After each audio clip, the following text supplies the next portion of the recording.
Cześć Wam kochani, witam Was serdecznie w kolejnym filmie na moim kanale. Z tej strony Marta, kanał Milion Lashes i chciałam Was zaprosić na film z kategorii perfumowej, a chodzi o moją wishlistę. Zapraszam.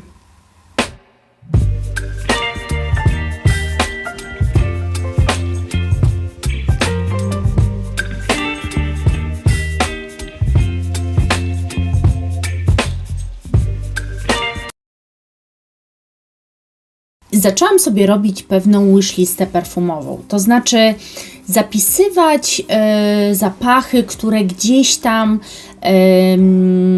mi się przewinęły, czy na stronach, zaintrygował mnie opis, albo gdzieś może coś usłyszałam.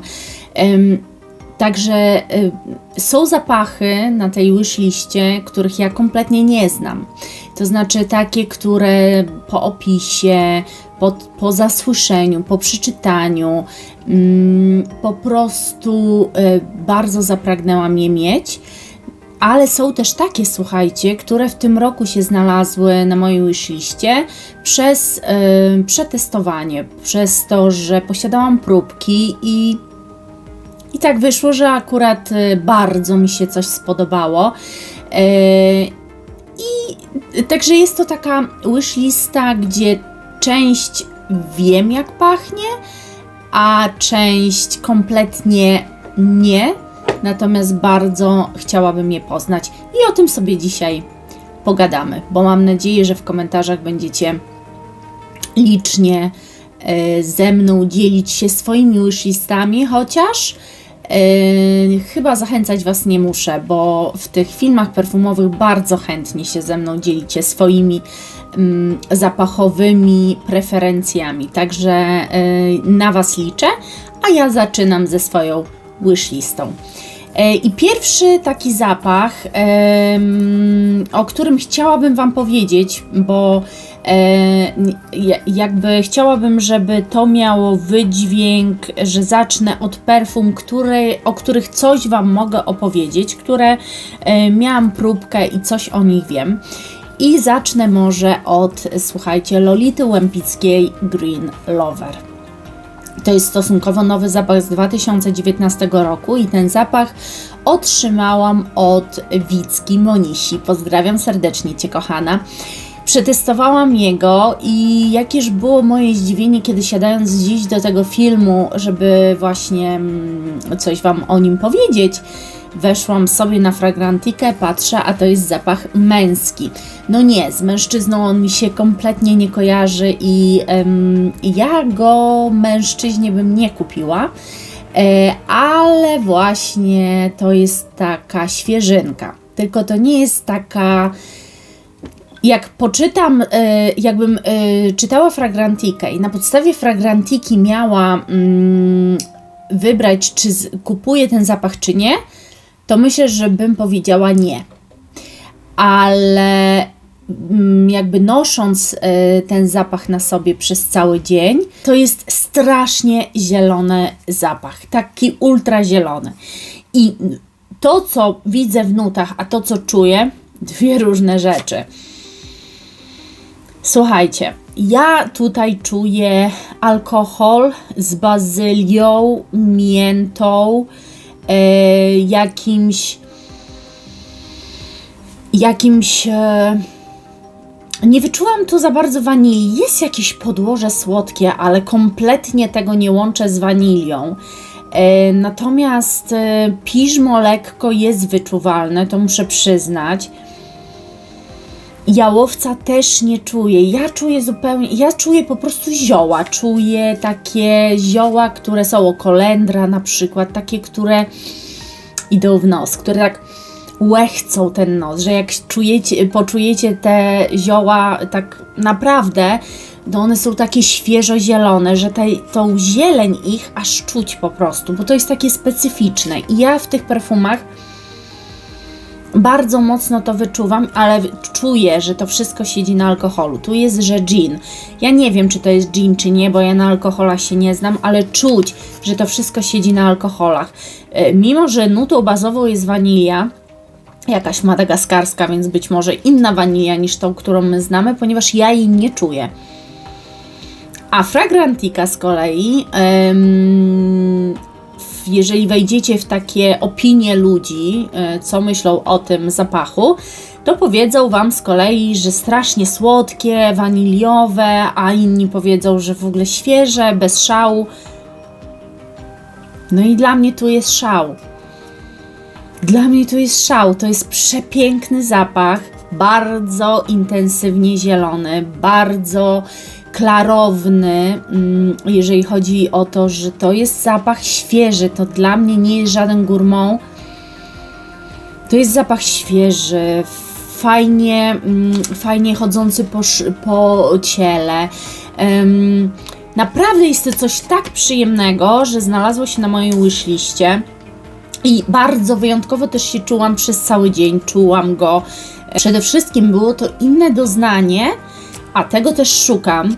To było inne doznanie niż te, które do tej pory znam i które też w swojej kolekcji mam. No czegoś takiego absolutnie nie. I nie wiem, może on został skategoryzowany jako męski, dlatego że jestem gin i często jak jest jakiś alkohol, to często od razu kategoryzują właśnie na męskie, ale naprawdę nie, ja bym powiedziała, że to jest dla kobiet zapach, no dla mnie na pewno. Także Lolita Lempicka Green Lover. Kolejne to są perfumy, o których mówiłam we vlogmasach i moja kochana Iga z kanału Iga Pawlak, która przesyłała mi kosmetyki, które zamówiłam i zakupiła je dla mnie w Kanadzie, z czego jestem bardzo zadowolona. Leżą, jeszcze ich nie użyłam, ale już jutro planuję sobie zrobić nimi makijaż. Przekochana istota moja słucha moich filmów, słucha tego, co ja tam gadam w tych filmach i dostałam od niej w tej paczce też próbkę Aqua Allegoria Mandarin Basilic. To były moje takie perfumy w tagu takim świątecznym. Powiedziałam, że te perfumy w sumie są na mojej takiej topce wishlisty i one były w tych perfumach, których ja nie znałam, tylko że wiem, że uwielbiam połączenie mandarin i basilic, bo miałam, słuchajcie, Jo Malone i strasznie lubowałam się w tym zapachu i chciałam z Aqua Allegoria. Po pierwsze dlatego, że jedne perfumy już Aqua Allegoria mam, po drugie dlatego, że flakon podoba mi się niesamowicie i jakbym miała drugi, który mogłabym postawić sobie takich samych perfum, to po prostu w ogóle, żeby ich było więcej, jak najwięcej, ale to nie są najtańsze perfumy. Natomiast no, te sobie wymarzyłam, że byłyby super, jakbym mogła je mieć jako drugie. I słuchajcie, to są perfumy idealne po prostu dla mnie. I jakbym przeczytała Fragrantikę, to też jednak większość tych opinii jest na tak. To są wyjątkowe perfumy, może nie wyjątkowe, ale to są perfumy, które są bardzo zielone i o dziwo w tamtych perfumach Green Lover czułam i tą bazylię, jakąś miętę, tak czułam bardzo dużo tej zieleni, której niby w nutach nie było. Tak z kolei tu niby jest, słuchajcie, Fragrantica mówi, że jest klementynka, gorzka pomarańcza, kwiat pomarańczy, zielona herbata, bluszcz, mandarynka, bazylia, rumianek, piwonia, drzewo sandałowe i bursztyn. A ja Wam powiem, że ja czuję, bo w ogóle pierwsze otwarcie tych perfum to jest bardzo czuć mandarynkę. Bardzo.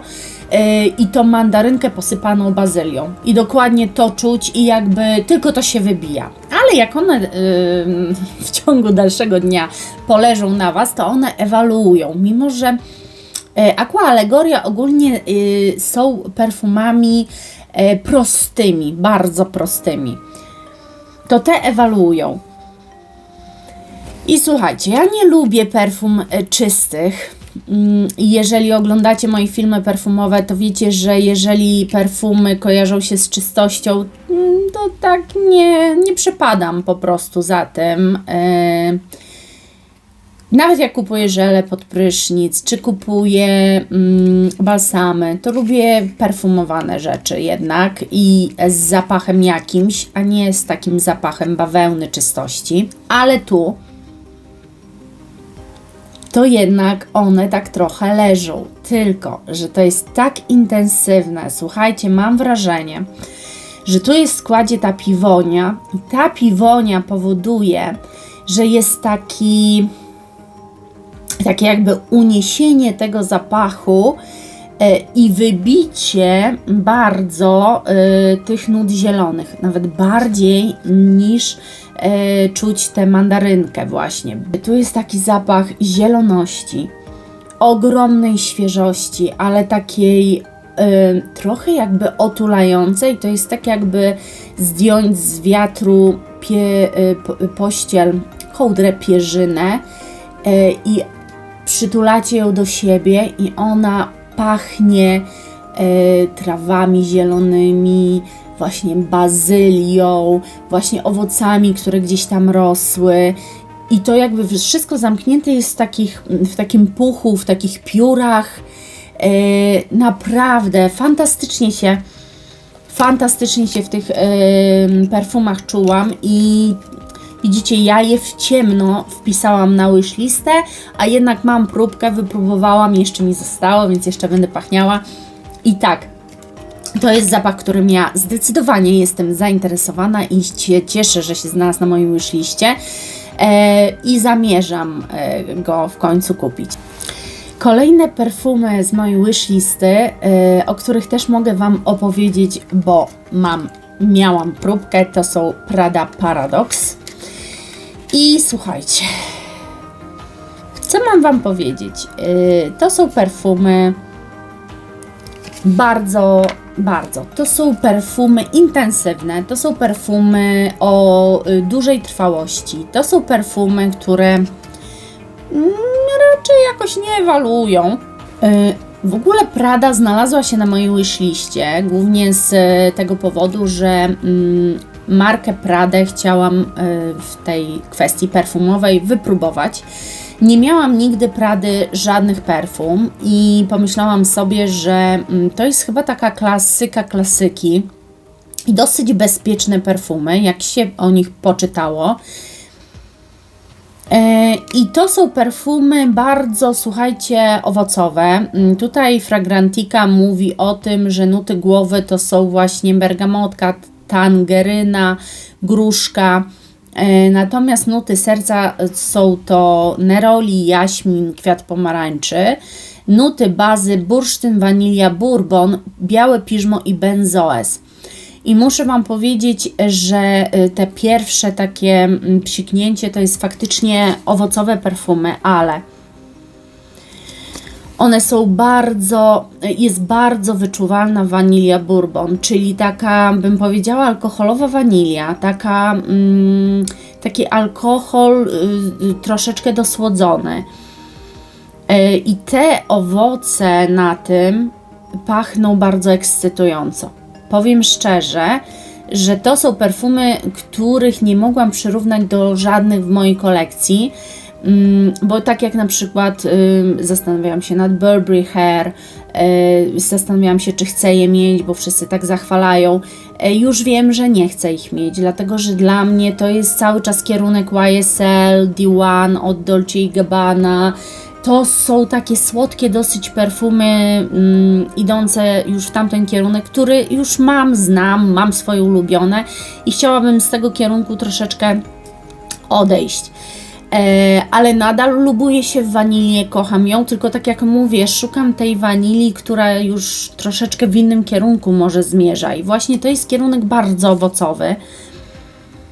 Ale mimo wszystko czuć, że to leży na słodyczy. No, one są na mnie bardzo trwałe, słuchajcie, następnego dnia nawet je czuję. W ogóle na ubraniach to są. Świetnie mi się je nosiło, czułam się w nich fenomenalnie, bardzo dla mnie ekscytujący i przyjemny zapach. Także Prada Paradox jest na mojej wishliście. Kolejnym zapachem, słuchajcie, to jest Mugler, ale to są takie inne Muglery i ja o nich słyszałam i w ogóle też reklamy mi wyskakiwały. To są totalnie inne buteleczki, to jest totalnie coś innego niż ten Mugler, którego wszyscy znamy. I to jest L'Exceptionnes Naughty Fruity. To są, słuchajcie, perfumy kolejne, które poznałam dzięki Moni, bo taką próbkę od niej perfum dostałam i mam je tu. To są, słuchajcie, faktycznie bardzo owocowe perfumy, ale zaraz Wam powiem, na czym polega paradoks tych perfum. Ponieważ, no jak popsikacie, to wyczuwacie taką owocowe uderzenie, woń owocową. Natomiast za sekundę czujecie tytoń. A skład, jaki tu jest, i o tym składzie przeczytałam akurat nie na Fragrantice, a na innej stronie, chyba na makeup.pl. Skład to jest śliwka, mirabelka i tytoń. I słuchajcie, to są w ogóle uniseksy dla mężczyzn i dla kobiet perfumy. Jeżeli ktoś ma coś ogólnie przeciwko uniseksom albo przeciwko noszeniu męskich perfum, no to może ten film dla nich być bardzo kontrowersyjny, bo jednak takie perfumy tu się znalazły. Ale wiecie, nie wiem, czy kiedykolwiek o tym słyszeliście, że perfumiarz, kiedy tworzy zapach, to nie tworzy go z myślą o mężczyźnie lub kobiecie. Te nazewnictwo, ten podział dzieje się dopiero później na etapie sprzedania danego zapachu.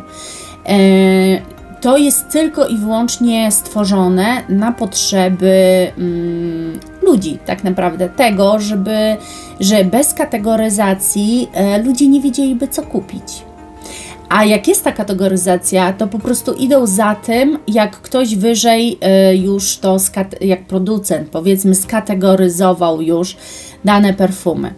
Ale ja się z wieloma zapachami nie zgadzam i często wąchałam męskie, które uważałam, że ja się czuję w nich bardzo kobieco i nie widzę w nich nic męskiego, także może aż tak nie bądźcie, nie patrzcie aż tak jednopasmowo, bo moim zdaniem o perfumach tak nie powinno się myśleć, jeżeli się zapachami interesujecie i je kochacie.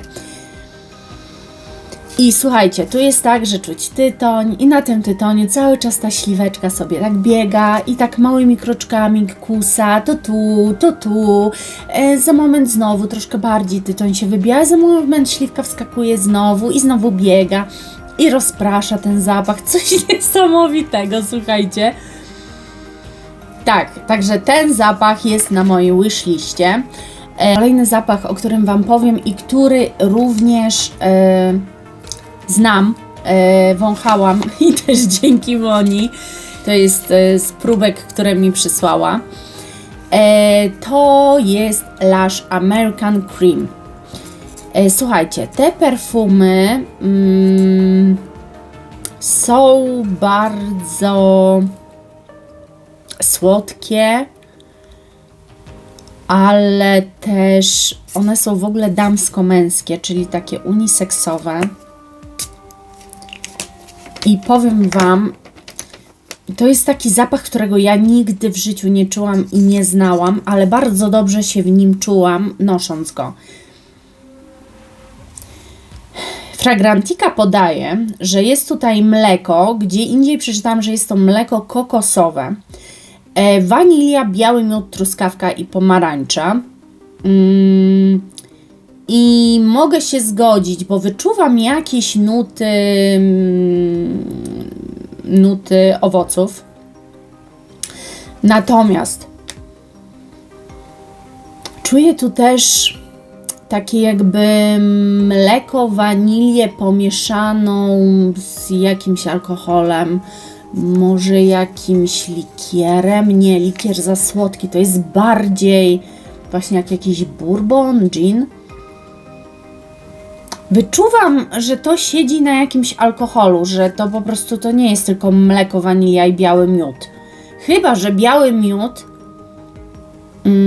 bo tego nie wiem, nigdy nie wąchałam białego miodu, nie wiem jak pachnie, ale może biały miód to jest taka właśnie nuta jakby delikatnego alkoholu albo coś takiego, no nie wiem. W każdym razie jest to niesamowity zapach, który bardzo określa Was w ciągu dnia, bo on nie jest mdły, mimo słodyczy, która tu się znajduje w tych nutach, on w ogóle nie jest mdły. Jest bardzo taki raczej dla pewnych siebie kobiet, raczej dla kobiet, które wiedzą, czego chcą i co lubią, bo jednak mimo, że on jest słodki, bardziej się wyczuwa taką drogę męską w tych perfumach, z tym, że ja jako kobieta świetnie się w nich czułam. To jest takie rozdwojenie jaźni, to jest taki zapach, który prowadzi Was w dwie drogi. Tak stoicie na rozstaju i nie wiecie, czy idziecie w stronę damską, czy męską, że tak jakby w pewnym punkcie stoicie i się ciągle zastanawiacie i kminicie i tak przez moment Wam pachnie strasznie mocno kobieco, słodko, przez moment bardzo mocno alkoholowo i męsko, wręcz tytoniowo. Bardzo fajny, mega fajny zapach i jest na mojej zdecydowanie wishliście. A teraz słuchajcie, przejdę do zapachów, które znajdują się na mojej wishliście, ale ja ich nie znam. Nie miałam ich próbek, nie miałam jeszcze możliwości ich powąchania, co nie znaczy, że to się nie stanie, bo postaram się jakieś próbki tych perfum skombinować, żeby być przekonanym o tym, że te perfumy będą mi pasowały, kiedy je kupię, bo w większości jednak 5 zł one nie kosztują. I teraz przejdźmy w takim razie do pierwszych perfum z tych, których nie znam, ale wybrałam je po nutach. To jest Tiffany & Co. Rose Gold Intense. Słuchajcie, to są perfumy, o których sobie pomyślałam. Fragrantica mówi nam, że w nutach są nuty owocowe, różowy pieprz, cytrusy, olejek róży tureckiej, irys właśnie, jaśmin wielkolistny, kwiat pomarańczy, paczula, cukier, nuty drzewne i nuty morskie. I teraz to jest bardzo zastanawiający zestaw nut, dlatego że z jednej strony one wydają się być gourmandowe, a z drugiej strony wydają się być bardzo mocno świeżymi perfumami. Ja się zastanawiam, jak te dwa światy zostaną połączone i czy w tych dwóch światach ten irys będzie wyczuwalny. Bardzo mnie to interesuje.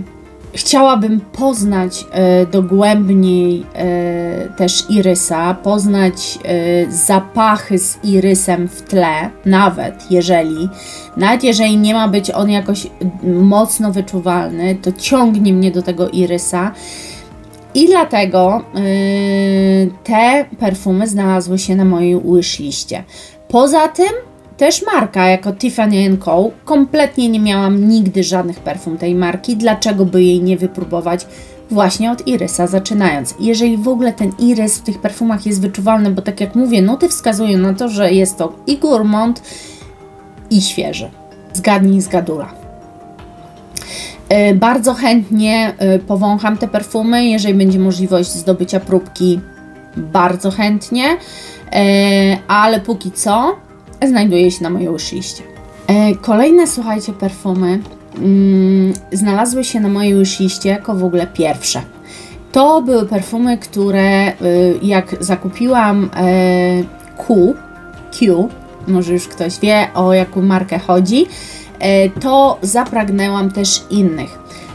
Jeżeli chodzi o Dolce & Gabbana, bo o nim mówię, o tej marce mówię, to są pewne zapachy, które wszyscy znają, ale są też takie zapachy, które są jeszcze nieodkryte w tej marce i właśnie nie za bardzo znalazłam gdziekolwiek jakąkolwiek opinię o Q. Chyba tylko u mnie w filmach widziałam opinię o Q. Mam te perfumy i kocham je bardzo. Ale są też Devotion. I słuchajcie, Devotion chciałabym mieć z takiego powodu, że przypominają mi trochę Q, a Q to są inne perfumy niż The One, niż Light Blue, niż L'Imperatrice. To jest coś zupełnie innego i inny totalnie kierunek zapachowy i dlatego kuszą mnie Devotion. A jak już przeczytałam nuty, jakie tam się znajdują, to pomyślałam, że to jest coś dla mnie, bo to będzie coś gourmandowego, słodkiego, a ja ostatnio albo choruję na takie słodkie, bardzo ulepne wręcz zapachy, albo na świeżość, ale która właśnie coś zieloną świeżość, podbitą jakimiś alkoholami, coś innego, coś totalnie jakby wiecie, takiego właśnie w stronę może bardziej męską, co idzie, niekoniecznie damską, ja się bardzo dobrze w nich czuję.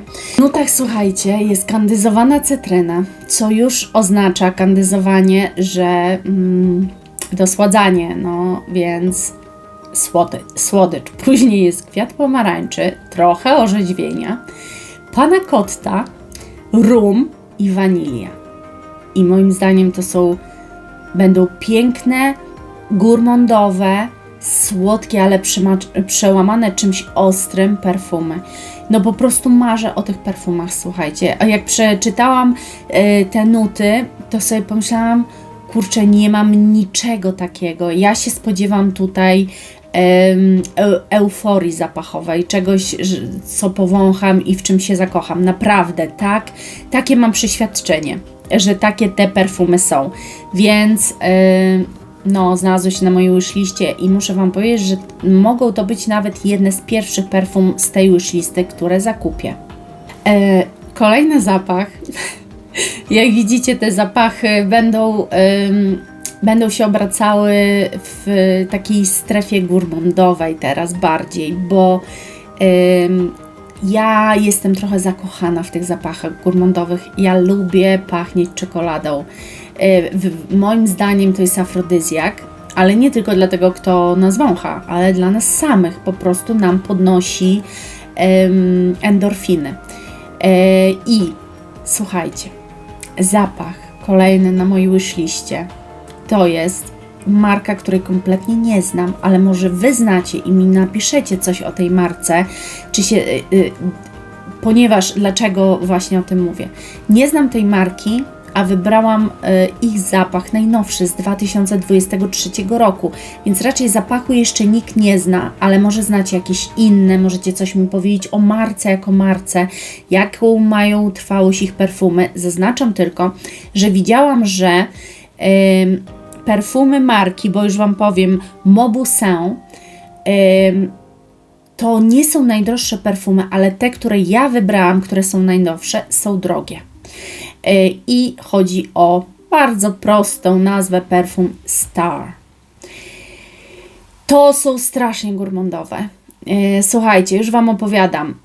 Na fragrantice nuty, jakie są podane, to jest figa, ananas, irys. Także irys, mówiłam, że będą kolejne z irysem perfumy. Mleko kokosowe, wanilia, fasolka tonka, pralina, heliotrop, biała ambra, cedr, Virginia. Ja myślę, że tu się po prostu dzieje tyle, że to będzie coś mega słodkiego i ja sobie je wyobrażam jako taką figowo-irysową słodkość, przyjemność, coś otulającego. Nie ma za bardzo opinii, nie poczytam o tych perfumach, ale naprawdę jak zobaczyłam flakon, bo flakon jest przepiękny, jak zobaczyłam te nuty, to sobie pomyślałam, to jest właśnie to, na co ja mam obecnie ochotę, czego szukam, bo wiecie, ja jeżeli chodzi o takie gourmandowe stricte, to tak naprawdę mam tylko jedne, bo nie pomińmy waniliowe perfumy, bo dla kogoś już to, że występuje wanilia w perfumach, to są już słodkie perfumy. Dla mnie to nadal potrafią być wytrawne perfumy. Natomiast takie gourmandowe perfumy, no to ja mam tak naprawdę tylko Lancôme Trésor la Nuit, które kocham. Naprawdę, ja po prostu uwielbiam je nosić. Okej, może latem nie bardzo mi pasują, chociaż wieczorami potrafię się nimi wypryskać, ale zimą ukochane moje perfumy, ukochane po prostu. Kocham pachnieć pralinami, czekoladami, uwielbiam po prostu. Także takie perfumy. Koniecznie mi dajcie znać, czy znacie markę Mauboussin i co o niej myślicie. Dalej, jeżeli oglądacie moje filmy perfumowe, to mogliście się domyślić, jeżeli chcieliście się domyślać w ogóle, że na wishliście powinny też być zapachy Elisab. Bo mam jeden zapach, który bardzo mi się podoba, jak jest poprowadzony. No i mówiłam też w jednym z filmów, że chciałabym poznać tę markę może trochę głębiej, ale nie chciałabym poznawać może tych takich jej perfum znanych, nie wiem jak to powiedzieć, takich no najbardziej spopularyzowanych, najmocniej mainstreamowych, ale coś może o czym nie bardzo słychać. I znalazłam taki zapach w Elisab, nazywa się Elixir, więc bardzo prosto. I Fragrantica mi mówi, że tam jest mandarynka, neroli, irys. Wybaczcie. Drzewo bursztynowe, benzoes i mirra. Ja myślę, że to może być coś ultra ciekawego i że to mogą być z tych trzech, które Wam już do tej pory podałam, czyli z tych dwóch, które Wam do tej pory podałam, te trzecie z irysem mogą się okazać najbardziej irysowe. I dlatego mnie do nich ciągnie i chciałabym ich spróbować, a że jest to Elisab, no to 2 pieczenie na jednym ogniu. I ostatnie już perfumy z mojej wishlisty. To jest z kolei marka, którą ja znam, którą poznałam chyba w tamtym... Nie, w 2022 chyba, a może w 2023, słuchajcie, już nie pamiętam. Ale to są perfumy marki Shiseido i chodzi o Zen. Ja mam już Ginza i one były w moich top 10 perfumach. To są perfumy, o których Wam bardzo często mówię. To są perfumy, które Wam mówię, że idźcie w nie w ciemno, że jak komuś macie zrobić prezent, to kupujcie je, bo każdy się w nich zakocha, bo są bardzo uniwersalne i są naprawdę niesamowite. Inne, to są świeże perfumy, ale inne niż wszystkie, daję słowo, i takie esencjonalne. I słuchajcie, tak sobie pomyślałam, że fajnie by było spróbować innych perfum niż te, które już mam i znam. A drugie najpopularniejsze to są właśnie Zen, ponieważ jest dużo też flankerów Shiseido Ginza, bardzo dużo jest flankerów. Ja niekoniecznie tak lubuję się, żeby poznawać wszystkie flankery, bo ja nawet, wiecie co, ja nie jestem zapachocholiczką, ale we flankerach... Czasem nie wiem, na czym w ogóle flanker polega, bo u jednych flanker to jest ta sama wersja podstawowa, tylko wzbogacona o jakąś nutę i troszeczkę może inaczej wybrzmiewająca. Czasami to jest w ogóle totalnie inna droga i nie wiem, dlaczego to się flanker nazywa, ale może to być marketingowo rozwiązane. Także ja z flankerami mam taki stosunek, że nie za bardzo lubię flankery próbować, oprócz jednych, które bym wolała mieć flanker niż podstawową wersję, którą miałam i do której już mnie nie ciągnie, to jak wiecie, chodzi o La Vie Belle. Jeżeli chodzi o Zen, to Wam już mówię, co jest napisane na fragrantice. Nut jest o tak. I też jest irys. Więc jest tak, grapefruit, ananas. Ananas mnie skusił, bo ananas występował tylko w Mauboussin Star, a chciałabym tej nuty spróbować, bo słuchajcie, nie mam żadnych perfum, tak mi się przynajmniej wydaje, z nutą ananasu. Więc grapefruit, ananas, bergamotka, pomarańcza, róża, frezja, czerwone jabłko, lotos, hyacynt, gardenia, konwalia, fiołek, irys, paczula, cedr, piżmo, bursztyn, kadzidło, sosna. I jeszcze do tego te kadzidło. Ja już sobie ten zapach wyobrażam, jak on musi być. Moim zdaniem on będzie bardzo przyprawowy. Ponieważ takie połączenie nut takie połączenie nut daje mi wyobrażenie o tym zapachu, że to będzie coś nieświeżego właśnie, tylko coś bardzo mocno intensywnego i coś takiego bardzo nawet może w męską stronę idącego, chociaż są to perfumy dla kobiet. Ale mimo, że jest tu bardzo dużo owoców, jest tu strasznie dużo kwiatów, to mam wrażenie, że kadzidło i bursztyn i sosna tak jakby to zgaszu, przytłumią na takiej zasadzie, że będą to mocne i konkretne perfumy i bardzo bym chciała je mieć i bardzo bym chciała je poznać. Ja nie szeregowałam Wam tak naprawdę, które najbardziej, co zamierzam z tej wishlisty kupić jako pierwsze.